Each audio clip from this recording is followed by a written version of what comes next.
fluid levels, tire pressure, tread level, the condition of your cables from your different controls. All these things are normal stuff that you should be checking almost every other time, every third time that you're getting on your motorcycle. There are some uncommon things that I've found over the years that I have to check before I go on a long-distance trip. Stick around because I'm going to tell you what those are.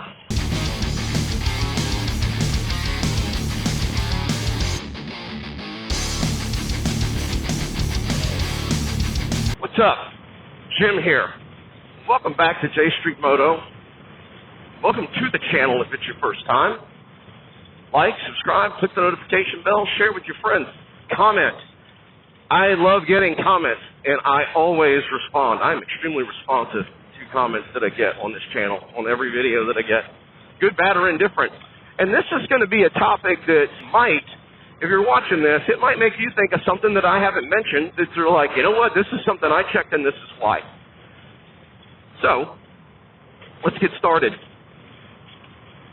Everything that I'm going to talk about, the reason that it is on my list to check before a long-distance trip is because at some point in time, it has screwed me.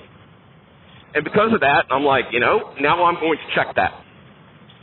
And I'm going to do them in the order in which they happened to me, is the best way to put it, or that they got added to the list.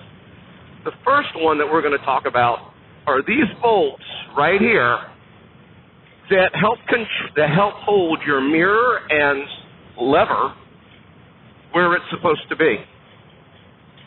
Now, I'm going to make a long story very short. I took my bike in for service. While I was there, I mentioned that it wasn't comfortable. And this is before I had the bars that I'm running right now. I was on stock bars. And so they told me, well, come back in the shop. The service tech will loosen the bolts, will rotate the bars forward for you, and get them where it's a little more comfortable. Get my hands up a little higher, so I didn't feel like I was pushing it down wheelbarrow so much, right? And on a Road King, it's actually pretty easy to do because you can pop this little plate out right here, and you get access to 2 of the 4 bolts that mount the bars in that clamp to hold it to the top of the triple tree. So I do that. Flash forward. Next day, I'm riding with a buddy of mine. We get on this road. We decide to air the bikes out. Code 4.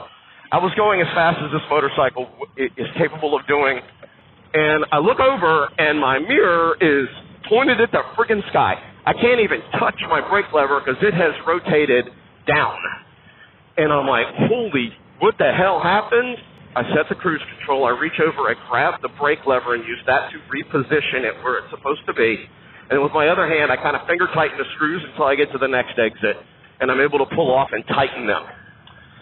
And that whole thing happened, I'm 99% certain, because the tech, when he put things back after they rotated them to match where they just put the bars, didn't torque the screws down the way they were supposed to be torqued down. So that is something I now check. I don't check it often. Like I said, this is something I do when I'm cleaning the bike right before I take a long-distance trip. I will check those 2 bolts. That's that's the first thing that I check. Second one, the handlebar torque mounts, or, the clamp underneath here that holds it to the top of the triple tree. If you've ever rotated your handlebars, if you've ever changed your bars, if you have changed those, I strongly suggest before you take a long-distance trip that you at least make sure the 2 you can easily access are tight. The other 2 on this one are a pain in the ass to get to, I ain't going to lie. But you need to make sure everything's tight in there. And here's why. Because this is what's happened to me, right? We're talking about stuff that has happened to me. You and your motorcycle get comfortable riding in a particular area of the world. As soon as you venture outside of that area, like you do on a long-distance trip, you're going to get into conditions that you aren't familiar with and that your motorcycle is not used to operating in.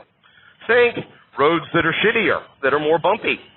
One of our trips, we were on a really, really, really bumpy damn road. I hit a really hard bump, and when I did, the bars rotated forward a little bit. Freaked me out because, that's just not supposed to happen. And when I say they rotated forward, they only rotated forward about this much.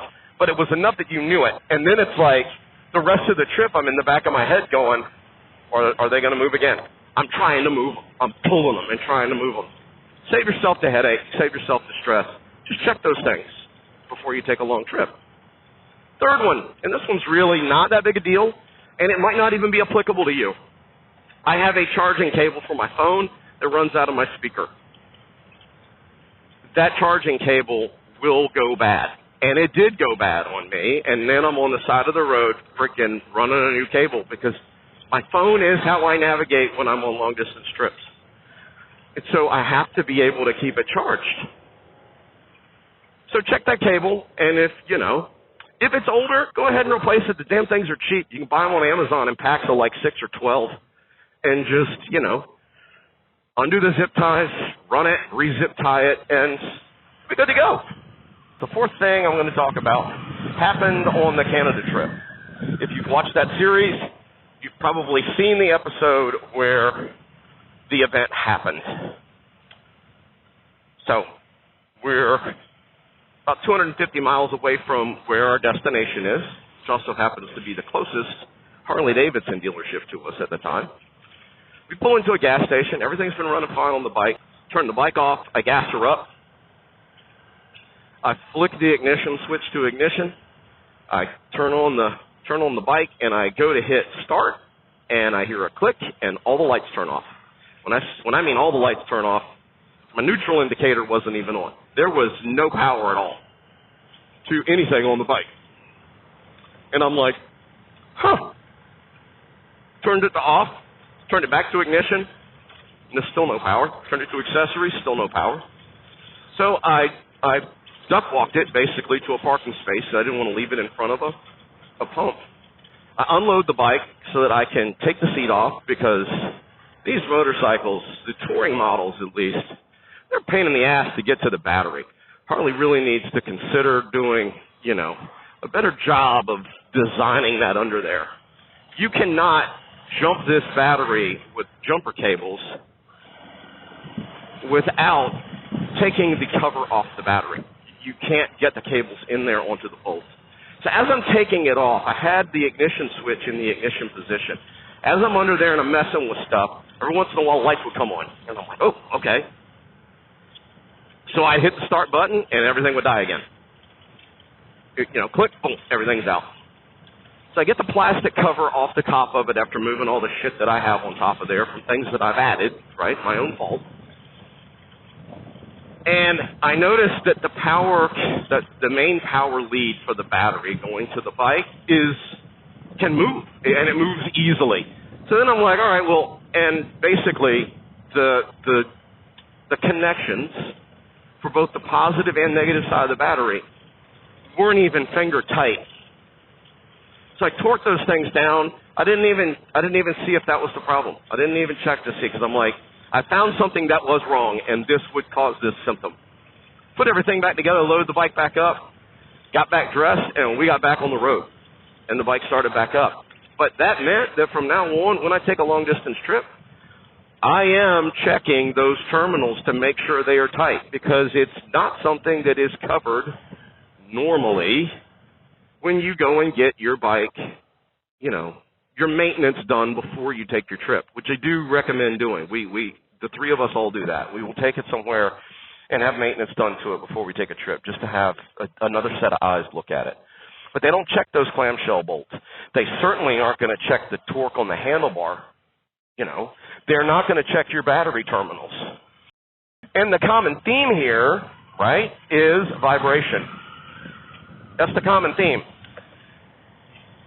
You're going to be riding in areas you're not familiar with, and the bike is going to be dealing with vibrations that it isn't used to. That might make some things get loose. Hope you've enjoyed it. Thanks for sticking around this long. Like, subscribe, click the notification bell. Always ride safe. Yeah, ready? 1, 2, 3, shoot. Ah. Asshole. Really? Peace out, bitches!